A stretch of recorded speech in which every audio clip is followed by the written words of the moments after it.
And now, I'll sit down and get out of the way and let August get on with his talk, which is going to be very interesting today. So, August, it's all up to you.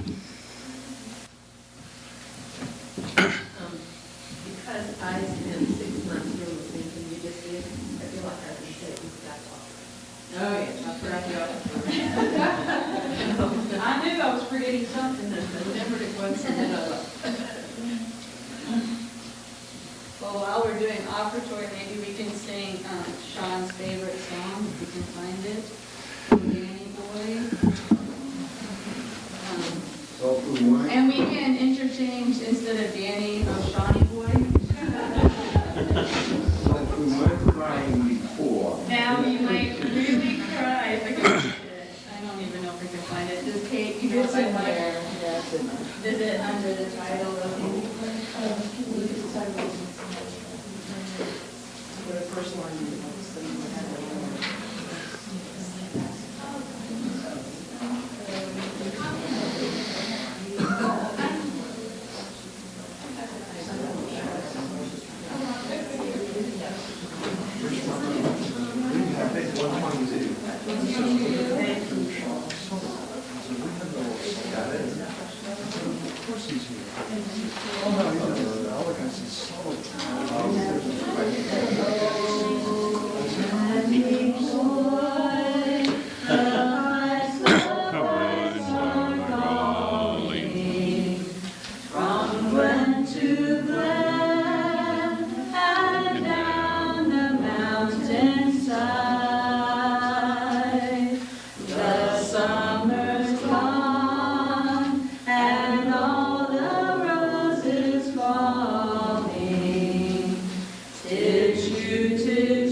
Good morning, everybody.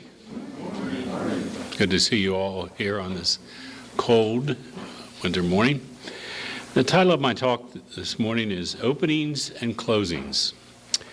There is a rhythm in life called beginnings and endings, if you like it in more theological terms, deaths and resurrections, or deaths and rebirths. And then if you want it in more secular terms, being fired. You can't work here anymore.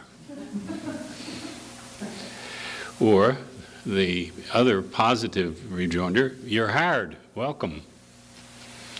In terms of when you're fired, space is closed. When you're hired, space is opened. Two fundamentally different human experiences. Beginnings and endings, opening and closings. Had a chance to watch a movie on DVD that came by the U.S. Post. The story of Hannah Arendt. For those who don't know, Hannah was a German Jew born in 1906 in Germany. Eventually got, as a young woman, a PhD in philosophy from University of Heidelberg in Germany. In the 1930s, things did not look very good for German Jews. She and her husband escaped to France, but their timing wasn't real good because the Germans overtook France, and they ended up in, it was on French soil, but a German concentration camp. And then something that didn't happen too much between 33 and 45, she and her husband escaped. They booked, they left. They managed to get out and came to this country. She resumed her academic career teaching, and actually was the first woman full-time faculty at Princeton University. So she was a remarkable woman. She wrote about books called The Origins of Totalitarianism and so forth and so on. And then in 1961, the first post-Nuremberg Nazi, Adolf Eichmann, was brought to trial, was captured in Buenos Aires as he was getting on a bus to go to the Mercedes-Benz plant. Where do you find the Germans? The Mercedes-Benz plant, I guess. And he was taken back to Jerusalem where he was put on trial. He was the lieutenant colonel in the Waffen-SS, and he was the CEO of Auschwitz concentration camp.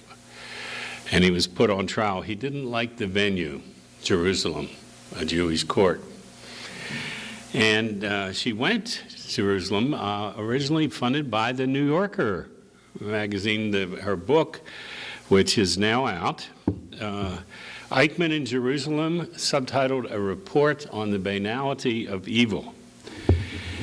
And that got her in an immense amount of trouble. Now, she's a German Jew with the Jewish community, because they had an interest in believing that all the Nazis were monstrously evil people, and many of them were. But Eichmann's story was a little bit different. His career before the SS was he sold vacuum cleaners in Germany, but failed. So we have a failed vacuum cleaner salesman. Interesting turn of events. But the subtitle of her book is The Report on the Banality of Evil. And she introduces into the literature the term managerial evil. Eichmann got on the witness stand in a Jewish courtroom. Most of the people in the audience had survived Auschwitz or other concentration camps and thundered out when got to the witness stand, "Ich bin unschuldig," I am innocent. I never laid a hand on anyone. And so her analysis of that in the movie is pretty penciled. He either could not or would not think about what was going on. And so all too often we see this to continue to this day in religious circles where people don't think about what's being taught or said. They actually just listen to the person, whoops, up here, in terms of it.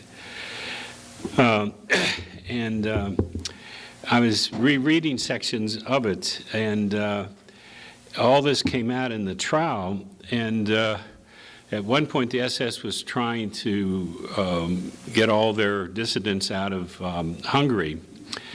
And in less than a 2-month period, this is what he supervised: 147 trains, 434,351 human beings, in sealed freight cars. 100 persons to a car left the country.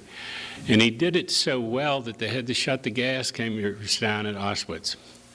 They couldn't handle the overload. Managerial evil, the banality of evil. So her fundamental critique of him, both in the movie and in the book, is here's a man who refused to think about what was going on.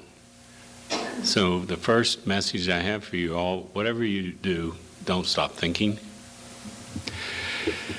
All right, in terms of it, there's a British author, Karen Armstrong, and she's written some fascinating books. One of them is The Battle for God, in which she argues, she says, there's a lot of arguments about the first name of God, Jehovah, Yahweh, Jesus, what have you. She's a very excellent writer, very excellent religious thinker, and as I was preparing this talk, I have a quote from her. "Religion is like a raft. Once you get to the other side of the river, moor the raft and then go on. Don't lug it with you if you don't need it anymore." Religion is like a raft. Once you get to the other side of the river, moor the raft and then go on. Don't lug it with you if you don't need it anymore. So we live our lives in the past, in the present, in the future. When I used to make fairly decent living at psychotherapy, one of my daunting tasks was helping people turn from the past into the present and begin to envision their own future. Someone recently asked me out in the community, said, you go to that Unitarian Universalist church, don't you? And I said, sure do. I show up there pretty regularly, participate in boards, Sunday schools, all kinds of cool things. And I had a number of complimentary things to say about you all. And the person said, sounds like a really cool place. I said, it is. And then the person picked up was a little perspectives, and they said, is there anything wrong with it?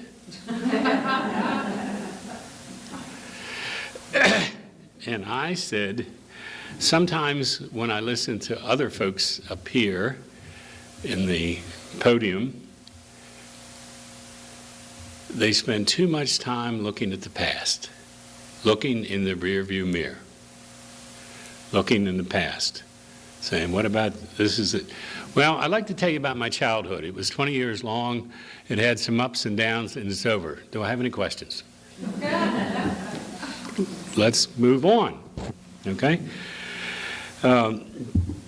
Speaking of that, I think the human task is to live as much as we can in the present and in the immediate future. And I got another quote. Once you have tasted flight, you will forever walk the earth with your eyes turned skyward, for there you have been, and there you will always long to return. Leonardo da Vinci. Look to the sky. Look forward. Okay?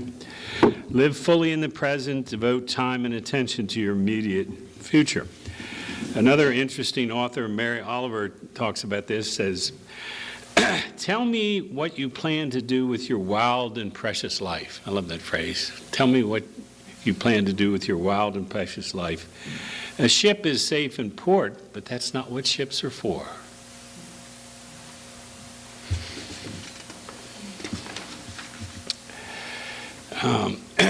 Probably the saddest commentary that can be made on anybody's life is they never left port.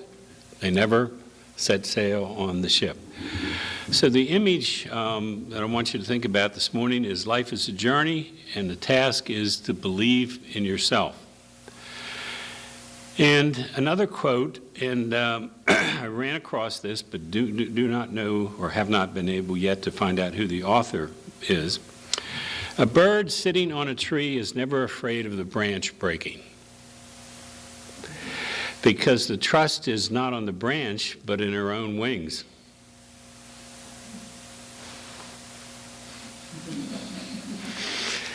Always believe in yourself. A bird sitting on a tree is never afraid of the branch breaking, because her trust is not in the branch, but on her own wings. Always believe in yourself. So as we begin a new year, I invite you to think about your life, your journey. I encourage you to not spend any more time than you absolutely have to looking in the rearview mirror. Or, it's not much better than that, looking sideways. Look to the future. Think about where you are going and how you're going to get there. Above all, don't stay in port. Don't worry about the branch breaking, because you can fly. There will always be openings and closings, no matter what. That just seems to me to be part of the fabric of life. In the 1960s, in the late 60s, it was a pretty tumultuous time in this country. I was an undergraduate, finishing my bachelor's degree at Loyola College. And one of the courses I took was a course in existentialist philosophy, and it was done by a guy named Ralph Harper. I looked in the author's bio, and he was teaching right down the street at Johns Hopkins. It was only 5 miles down the road. And then I did, for an undergraduate, a nervy thing. I called him up and asked him if we could meet and have lunch or dinner, and he said, sure. And we did that at the Johns Hopkins Club. He was in Europe in the 30s, left as the Second World War started, and then returned to Europe. Existentialism is a primarily European branch of philosophy, and it looks a lot at the hard stuff of life. And of course, if you think of 2 world wars, that certainly fits the bill. Anyway, I don't remember the details of the conversation, but I was kind of pretty much in awe that I could actually have a conversation with this guy, and he had written one of my textbooks. And I'd like to close with a quote from him. And it's enigmatic, meaning I don't think I fully understand it. Maybe some of you guys do. Quote from Ralph Harper: "The mind is a traveler waiting for the train to paradise to start." The mind is a traveler waiting for the train to paradise to start. We are only passengers and cannot control the journey.